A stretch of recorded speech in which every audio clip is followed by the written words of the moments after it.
Spiritual ஜோதிடம் TV நேயர்களுக்கு astro கேஎஸ்ஐயங்காரின் பணிவான நமஸ்காரங்கள். வார பலன் 29/7/2024 4/8/2024 வரை உண்டான வாரத்திற்கு என்னென்ன பலன் மேஷம் முதல் மீனம் வரை அப்படின்றத பார்க்கலாம். இப்போ முதல்ல இந்த வாரத்தினுடைய கோல்சாரம் அப்படின்னு சொல்லும்பொழுது காலவருஷ தத்துவத்தின் 2வது ராசியான ரிஷபத்தில் செவ்வாயும் குருவும், கடகத்தில் புதன் சூரியன் மற்றும் சுக்கிரன், கேது பகவான் கன்னியிலையும், கும்பத்தில் சனி பகவான் வக்கரத்திலையும், ராகு மீனத்தில் இருக்கக்கூடிய நிலை. சுக்கிரன் ஆகஸ்ட் 1ஆம் தேதி கடகத்திலிருந்து சிம்மத்துக்கு செல்றார். இந்த வாரத்தில் சந்திர பகவான் அதிவேகமாக செல்லக்கூடிய கிரகமானது பரணி நட்சத்திரம், அதாவது மேஷ ராசியிலிருந்து ஆயில்ய நட்சத்திரம் கடக ராசி வரலும் போறார்.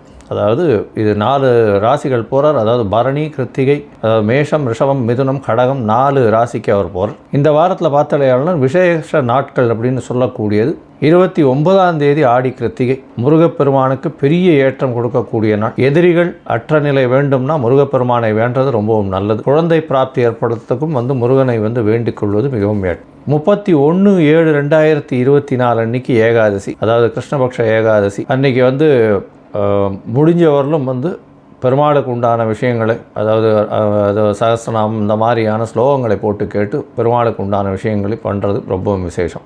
1ஆம் தேதி அன்னைக்கு பார்த்தாலேயானால் 1/8/2024 அன்னைக்கு பிரதோஷ காலம் மாலை. ஏன்னா பிரதோஷம்ன்றது மாலையில் தான் ரொம்பவும் விசேஷம். அதுவும் 5:45 6 மணி 6:15 மணி வரலும் உண்டான காலகட்டம். சந்தியா காலம்னு சொல்லக்கூடியது.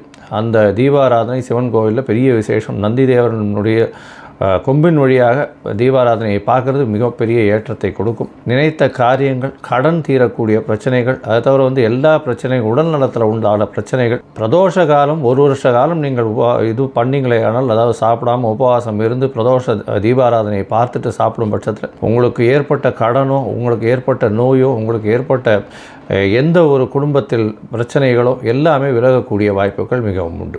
ஆடிப்பெருக்கு 3/8/2024, அதாவது ஆடிப்பெருக்குன்றது ஆடி 18ஆம் நாள். 18ஆம் நாள் அன்றைக்கி பார்த்தாலேயானால் சூரியனும் சந்திரனும் பூச நட்சத்திரம் சனி பகவானுடைய நட்சத்திரத்தில் இருக்கிறதும், சனி பகவான் நட்சத்திரத்தை விட்டு செல்லக்கூடிய காலகட்டத்தை ஆடிப்பெருக்குன்னு சொல்கிறோம். பொதுவாகவே சந்திரன் வீட்டில் சூரியன் இந்த காலகட்டத்தில் இருக்கிறதும், சக்தியின் வீட்டில் சிவம் இருக்கிறதுனால சக்திக்கு மிகப்பெரிய ஏற்றம். அதனால தான் இது அம்மனுக்கு இந்த மாதம் மிகவும் ஏற்றமான மாதம் ஆடி மாதம்னு சொல்லக்கூடியது. இந்த சூரியன் சந்திரன் சேர்க்கை ஆடிப்பெருக்கு 18ஆம் தேதி பார்த்தாலேயானால் உங்களுக்கு காவிரி ஆற்றங்கரையில் நீர்பிடிப்பு பகுதிகளில், பொதுவாகவே காவிரின்னு மட்டும் இல்லை நீர்பிடிப்பு பகுதிகளெல்லாம் பெண்கள் எல்லாம் போய் புதிய நீர் பாசனம் வர்றதுனால அங்கே விளக்கேற்றி கற்பூரம் ஏற்றிட்டு புதிய நீரை வரவேற்று செல்லக்கூடிய காலகட்டமாகவும் இருக்கும். மழையும் சரி, நல்ல ஒரு பாசனத்திற்கு தண்ணீரும் இந்த வருஷம் நல்லபடியாக வரணும்னு வேண்டிக்கிறதும் இந்த ஆடி 18 ஒரு பெரிய விசேஷம். இந்த ஆடி 18க்கு மேலே கல்யாணத்துக்கு ஜாதகம் பரிவர்த்தனை பண்ணிக்கிறது, அதெல்லாம் நல்லபடியாக பண்ணக்கூடிய வாய்ப்புகள் மிகவும் அதிகம். 4/8/2024 அன்றைக்கி அமாவாசை, ஆடி அமாவாசை. பொதுவாகவே தட்சிணாயன புண்ணிய காலத்தில் வரக்கூடிய மிகப்பெரிய விஷயம் ஆடி அமாவாசைன்றது. ஆடி மாதம், புரட்டாசி மாதம், தை மாதம், தை அமாவாசை, ஆடி அமாவாசையெல்லாம் மிகவும் ஏற்றமான விஷயம். பித்தர்களுக்கு செய்யக்கூடிய கடமைகளில் ஒன்று. பண்ண வேண்டியது தாய் தந்தை இல்லாதவர்கள் கண்டிப்பாக இந்த கடமைகளை ஆற்ற வேண்டும் அப்படின்றத சொல்கிறோம். அது இல்லை அப்படின்னா கண்டிப்பாக அவர்களுடைய குலத்தில் பிரச்சனைகள் வரும். அதாவது குழந்தைகளுக்கு பிரச்சனைகள் வரும். குடும்பத்தில் எந்த ஒரு சுபகாரியங்களும் தட்டி செல்லக்கூடிய வாய்ப்புகள் உண்டு. எல்லா சுபகாரியமும் கைகிட்ட தட்டி போயிட்டே இருக்கும். இந்த மாதிரி பித்ருக்களுக்கு உண்டான காரியங்களோ பித்ருக்களுக்கு உண்டான கடமைகளில் செய்யாமல் இருப்பீர்களே ஆனால் கண்டிப்பாக இந்த மாதிரியான பிரச்சனைகள் வரும். எந்தெந்த ராசிக்கு சந்திராஷ்டமம் அப்படின்னு பார்க்கும்பொழுது கன்னி, துலாம், விருச்சிகம், தனுசு இந்த 4 ராசிக்காரர்களுக்கு சந்திராஷ்டமம் இருக்கும். இந்த காலகட்டத்தில் புதிய முயற்சி வேண்டாம், வெளியூர் வெளிமாநில பிரயாணம் வேண்டாம்னு சொல்கிறோம். ஒருவேளை பண்ண வேண்டிய கட்டாயம் இருந்தது ஆனால் அருகில் இருக்கக்கூடிய கோசாலையில் சென்று பசுமாட்டுக்கு உங்களால் முடிஞ்ச ஒரு அகத்திக்கீரை கட்டு வாங்கி கொடுக்கறதன் மூலியமாக சந்திராஷ்டமத்தின் தாக்கம் நிச்சயமாக குறையும். சரி, இந்த வாரம் மேஷம் முதல் மீனம் வரை 29/7/2024 4/8/2024 வரை உண்டான காலகட்டம் எப்படி இருக்குன்றதை பார்க்கலாம். முன்னாடி என்னுடைய மொபைல் நம்பர் கீழே ஸ்க்ராலிங்கில் வந்துட்டு இருக்கோம். உங்களுக்கு அஸ்ட்ராலஜிக்கல் கன்சல்ட் தேவைப்பட்டுதுன்னா எனக்கு ஒரு ஃபோன் பண்ணுங்க. என்னுடைய கட்டணம் என்னன்னு தெரியப்படுத்துகிறேன். என்னுடைய கட்டணத்தை அனுப்புங்க. உங்களுக்கு அப்பாயின்மெண்ட் தரேன் 2-3 டேஸில்.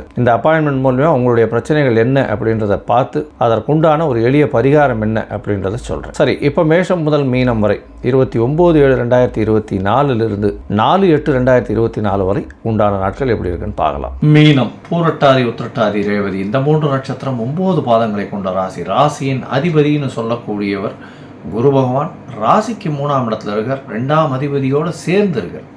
இதில் என்ன விசேஷம் அப்படின்னா, 2ஆம் அதிபதினு சொல்லக்கூடியவர் தனஸ்தான அதிபதி, தனகாரகனோடு சேர்ந்து 3ஆம் இடத்துல இருக்கார். எல்லா விதமான முயற்சிகள் மூலியமாக உங்களுக்கு பணவரவு அதிகமாக இருக்கும். உங்களுக்கு 7 சனி ஆரம்பிச்சுடுத்து, 7 சனி 12ஆம் இடத்துல சனி பகவான் மக்கரகதியில் இருக்கார். அதனால் வெளியூர் வெளிமாநிலம் வெளிநாடு போகக்கூடிய பாக்கியம் நிச்சயமாக உண்டு. திருமணத்திற்கு பார்த்து கொண்டு இருப்பவர்களுக்கு இப்போ திருமண யோகம் நடக்கக்கூடிய வாய்ப்புகள் நிச்சயமாக உண்டு. பணவரவிற்கு பஞ்சம் இருக்காது. உங்களுடைய ராசிக்கு பார்த்தோம்னா 9ஆம் இடத்தையே 9ஆம் அதிபதி பார்க்கறது பெரிய விசேஷம். இதன் மூலியமாக தந்தையின் மூலியமாக அனுகூலம் வரக்கூடிய வாய்ப்புகள் நிச்சயமாக இருக்கும். உங்களுடைய ராசிக்கு 5ஆம் இடம் வலுப்பெற்று போகிறது. 3 கிரகங்கள் இருக்குது. சூரியன், புதன், சுக்கிரன் 3 கிரகங்கள் இருக்கக்கூடிய காலகட்டம். இதன் மூலியமாக 5ஆம் இடத்தில் எல்லா விதமான பதவி, புகழ், அந்தஸ்து, கௌரவம்லாம் வரக்கூடிய காலகட்டமாக அமையப்போகிறது.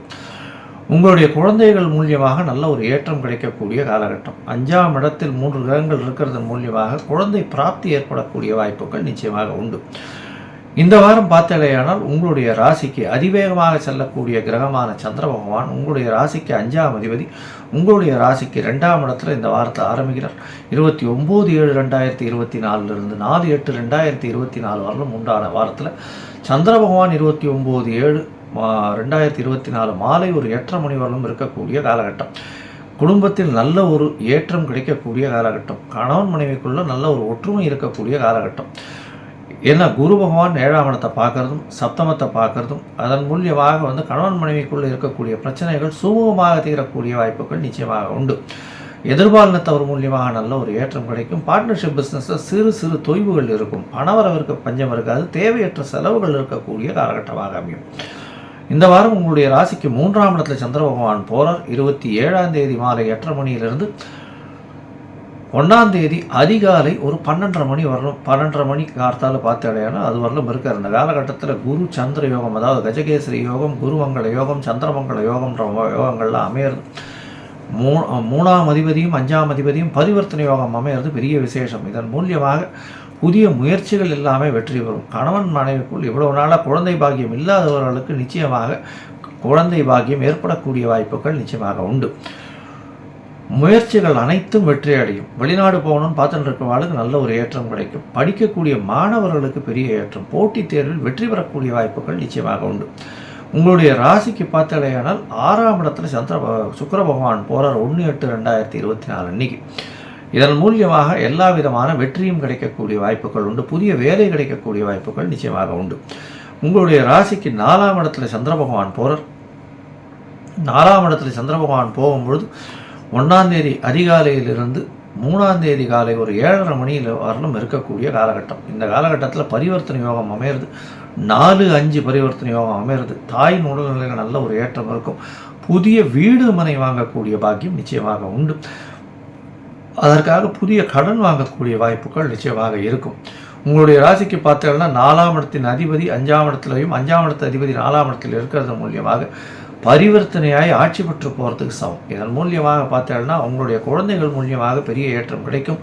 குழந்தை பிராப்தி ஏற்படக்கூடிய வாய்ப்புகள் உண்டு. அப்போது பதவி, அந்தஸ்து, கௌரவம் வரக்கூடிய வாய்ப்புகள் நிச்சயமாக உண்டு. உங்களுடைய ராசிக்கு பார்த்தீங்கன்னா 5ஆம் இடத்துல சந்திர பகவான் போகிறார். அது 3ஆம் தேதி காலை ஒரு 7:30 மணியிலிருந்து 5ஆம் தேதி மாலை ஒரு 4:30 மணி வரலும் இருக்கக்கூடிய காலகட்டம். இந்த காலகட்டத்தில் பார்த்தீங்கன்னா 5ஆம் இடத்துல சந்திரன், சூரியன் மற்றும் புதன் 3 கிரகங்கள் இருக்குது. சூரியன் சந்திரன் சேர்ந்து அமாவாசை யோகம். பித்ருக்களுக்கு கொடுக்க வேண்டிய செய்ய வேண்டிய கடமைகளை செய்கிறது ரொம்ப முக்கியம். 5ஆம் இடம் வலுப்பெற்று போகிறது. அதாவது பூர்வ புண்ணிய ஸ்தானம்னு சொல்லக்கூடிய 9ஆம் இடத்தினுடைய அதிபதியும் 3ஆம் இடத்துல இருக்கார். அதனால் பூர்வ புண்ணிய ஸ்தான அதிபதிகளும் உங்களுடைய ஆசீர்வாதம் நிச்சயமாக கிடைக்கக்கூடிய காலகட்டமாக அமையப்போகுது. இந்த வாரத்தில் பார்த்தலையானால் உங்களுக்கு வெளியூர் வெளிமாநிலம் போகக்கூடிய பாக்கியம் நிச்சயமாக இருக்கும். ஷார்ட் ட்ரிப் போயிட்டு வருவீங்க. தேவையற்ற செலவுகள் இருக்கும். குழந்தைகள் மூலியமாக பெருமைகள், ஏற்றங்கள் இருக்கக்கூடிய காலகட்டமாக இருக்குது. இந்த வாரம் நீங்கள் அருகில் இருக்கக்கூடிய தட்சிணாமூர்த்தியை போய் வணங்கிட்டு ஒரு 3 பிரதர்ஷனம் பண்ணிட்டு வாங்க. நல்ல ஒரு ஏற்றமும் மாற்றமும் வரும். கொண்டக்கடலை மாலை ஒன்று போட்டு வர்றதன் மூலியமாக உங்களுக்கு வந்த பிரச்சனையும் வரக்கூடிய பிரச்சனை எல்லாமே சூரியனை கண்ட பனி போல அதுவே காணாமல் போகும்.